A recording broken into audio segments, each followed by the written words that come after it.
Hola, bon dia. Avui us explicarem com es fa la dissecció de pulmó i de cor de xai. Per fer la dissecció ens faran falta diversos materials. El primer de tot seria tenir una safata on tenim el material. Tindrem o necessitarem un tall de paper net, necessitarem també una vareta de vidre, un tub de goma i unes tisores per efectuar la dissecció. Per començar la dissecció, començaré separant el cor dels pulmons. Com ho farem? Ho farem de manera que quan separem el cor, que ja veieu que és aquí visible, el separarem el més a prop possible dels pulmons per no tallar les aurícules. Per fer-ho, ens fixem bé com està posat el cor i procedim a tallar amb les tisores.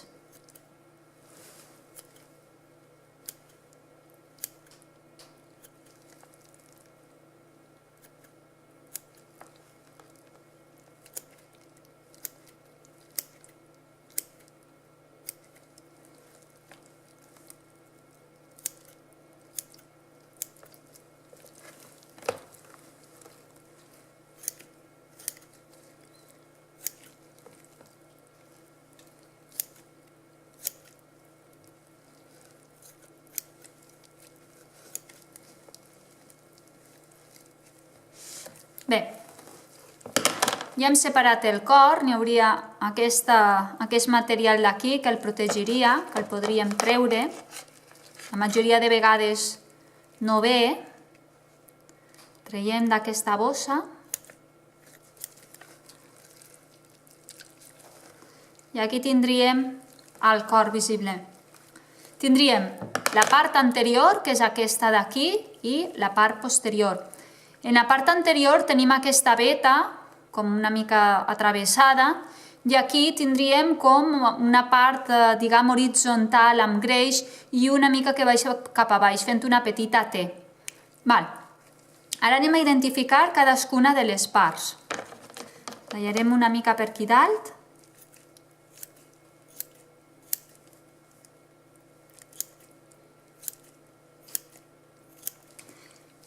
I intentarem entendre quines són cadascuna de les parts del cor. Llavors, aquestes cavitats que queden aquí a la part de dalt, tant aquesta com aquesta, serien les aurícules del cor. I llavors la part de baix, tant aquesta com aquesta, serien els ventricles. Aquesta seria la part dreta i aquesta seria la part esquerra.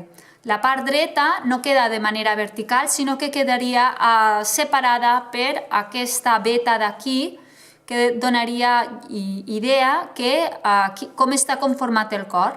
Aquí la part dreta, aquí la part esquerra. Molt bé. Ja hem identificat aurícules i ventricles. Ara anem a identificar totes aquestes estructures que n'hi ha per aquí dalt, que són una sèrie de conductes que van a parar al cor. Bé, utilitzarem la vareta de vidre per assenyalar totes les coses que ens podem anar trobant. La primera començaré per distingir què són venes de les artèries. Les artèries tenen un aspecte més dur i blanc. Són tant aquesta d'aquí com aquesta d'aquí. Són totes aquestes estructures més blanques que podeu observar. I després n'hi ha unes altres més transparents i del color del cor, que seria, per exemple, aquesta d'aquí. Aquestes d'aquí serien venes que van a parar a les aurícules. Això serien artèries. I aquesta d'aquí també són venes. Aquesta d'aquí també és una vena.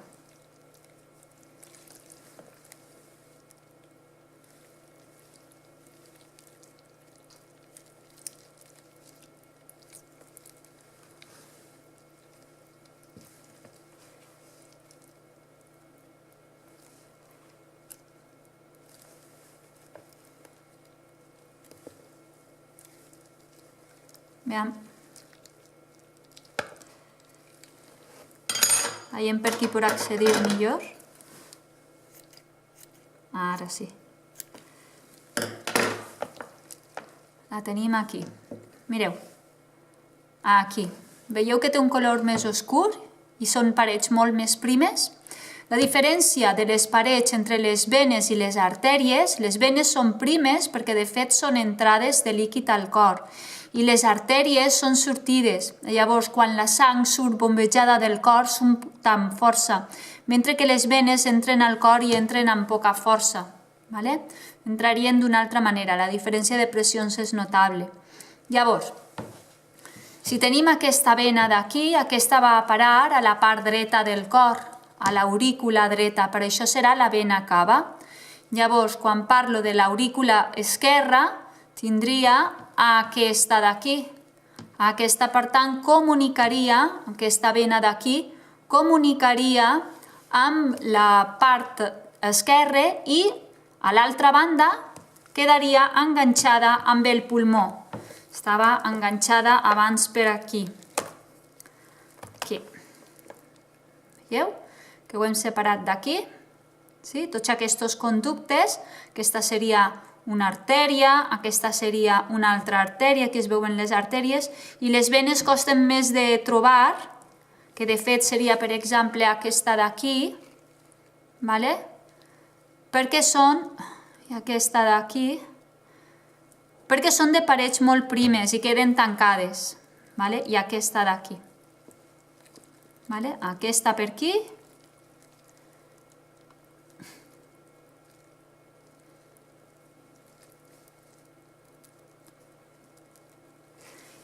i llavors, repassem doncs. Vena cava, la que portava l'aurícula dreta. Venes pulmonars, les que van a parar a l'aurícula esquerra. I ara, d'aquestes artèries que tenim aquí, si jo entro cap a dintre amb la vareta de vidre, me porten a diferents parts. Quan la introduïm, aquesta va a parar a la part esquerre del cor. Per tant, jo dedueixo que aquesta és l'artèria aorta. Si introdueixo la vareta de vidre per aquí davant, veureu que va a parar a la part dreta. A veure si podem accedir per aquí. Eso és.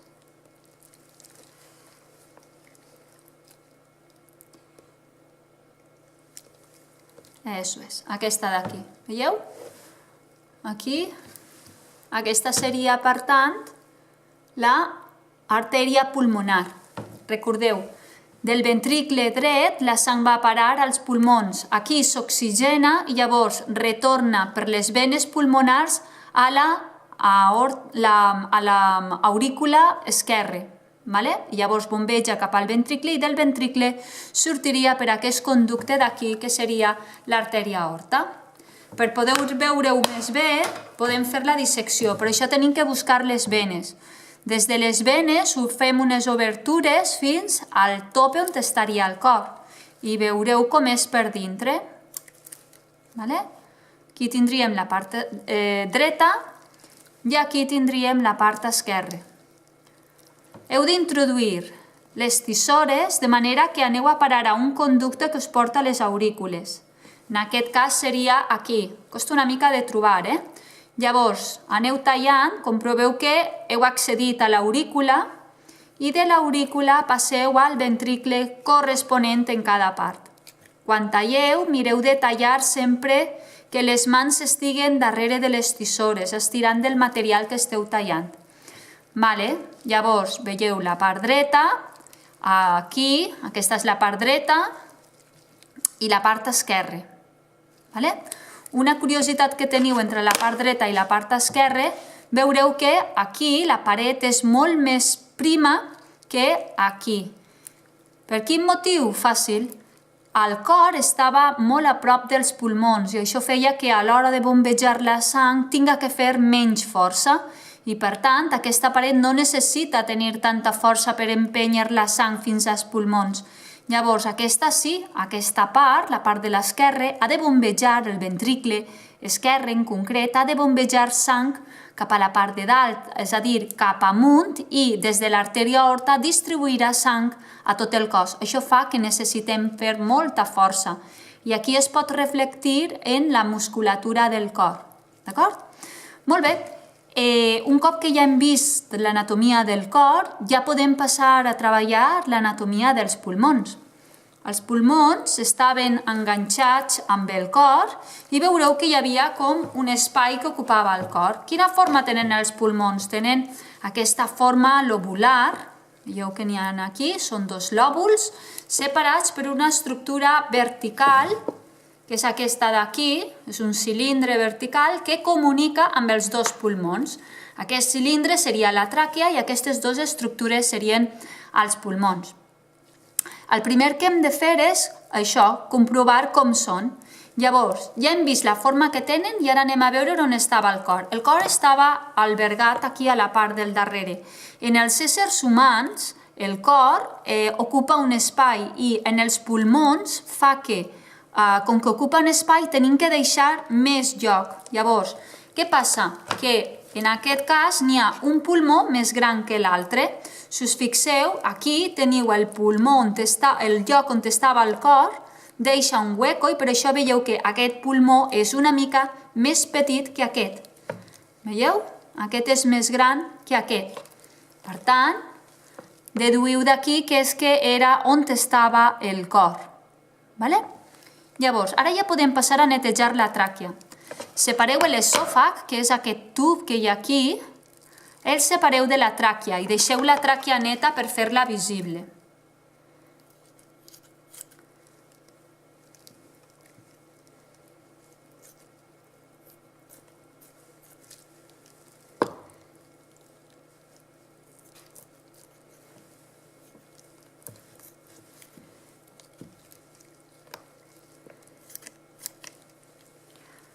Un cop ha quedat neta, ja podem observar-la més a poc.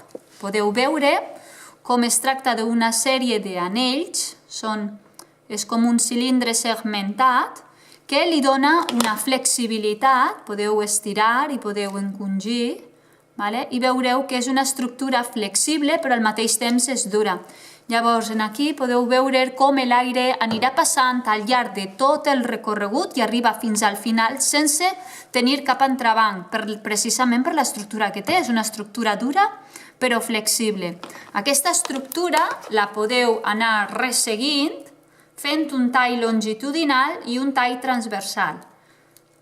En compte, quan agafeu les tisores, de no posar els dits al davant. Quan no podeu estirar, poseu així els dits, en cuidado i controlat. I un cop que ja podeu estirar, ja podeu continuar tallant. Veieu? Ja tinc un tall. Ara estiro d'aquí al darrere i puc anar tallant fins al final. Veureu que té una certa dificultat tallar la tràquea. Llavors, quan arribo al final, tallo. Tallo, per exemple, per aquí.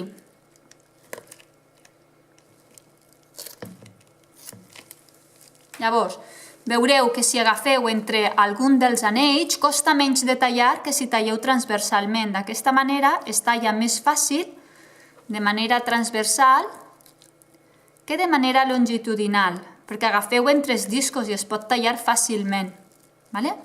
Aquí a l'interior es alberguen una capa mucosa que conté com una mena de pellets, unes cèl·lules especials anomenades cilis, que el que fan és identificar si hi ha alguna substància estranya. Si hi ha alguna substància estranya, s'envia una senyal a la mèdula espinal i la mèdula espinal produeix una resposta automàtica o el que es diu un acte reflexe i llavors el que farem és estossegar. És la funció que tenim al llarg de tot el tub respiratori. Molt bé, quan arribem, ara un cop que hem separat la tràquea ja podem continuar. Què n'hi ha més endavant? Doncs tenim més conductes. Abans de continuar el tall, el que podem fer és comprovar si els pulmons reben aire, què és el que passa. Què passarà si jo ara el que faig és inflar-los? Doncs el que han de fer precisament és això mateix, inflar-se. Llavors introduirem un dels extrems de la goma, els introduïm per aquí i llavors un company amb les mans netes el que farà és posar un tall de paper a la part de la boca. Llavors, amb molta cura, bufarem. Agafarem així, vale? Llavors aquesta part d'aquí queda neta, perquè quan bufem, l'aire que hi ha dintre de l'animal, quan nosaltres soltem, no entra cap a dintre i l'aspirem. D'acord? Llavors, bufem.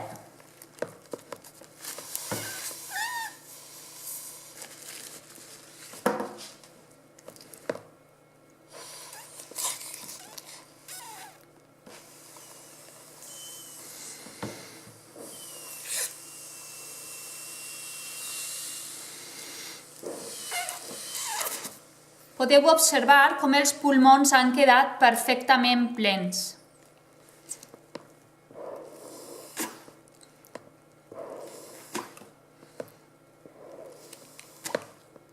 Aquest seria l'efecte que tindrien els pulmons quan s'inflen i es desinflen en el moment de la respiració. Llavors, un cop que ja heu vist que es pot emplenar els pulmons i buidar, hem de pensar per què és que no s'escapa l'aire. Sí, perquè els pulmons tenen tota una estructura que conté a l'aire, però té que tenir top en algun lloc. L'aire va passant, passa per la tràquea, passa per els bronquíols, passa per els conductes més petits, fins a arribar als alvèols pulmonars. Però hi haurà algun moment en què s'escapa l'aire? Doncs bé, el top el tenim en aquesta capa que hi ha aquí, que és la que protegeix i aïlla els pulmons. Aquesta capa transparent que envolta els pulmons s'anomena pleura.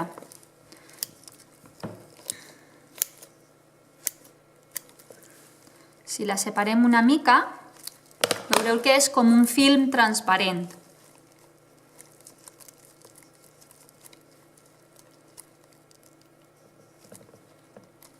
És aquesta capa transparent, veieu? Això d'aquí és la pleura i és la responsable de que l'aire no s'escapi. Llavors, si continuem la trajectòria de la tràquea, on anem a parar? Continuant la trajectòria de la tràquea, venim a parar a dos foradets. I aquests dos foradets seran els bronquis. Què passa amb els bronquis? Doncs que cadascun dona aire, una a la part dreta i l'altra a la part esquerra.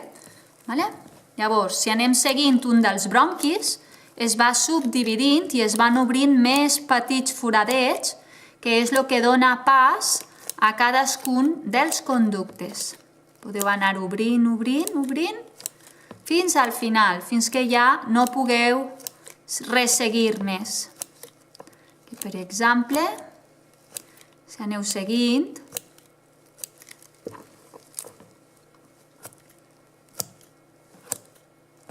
veureu que té aquesta estructura. Podeu fer amb un pulmó i amb l'altre.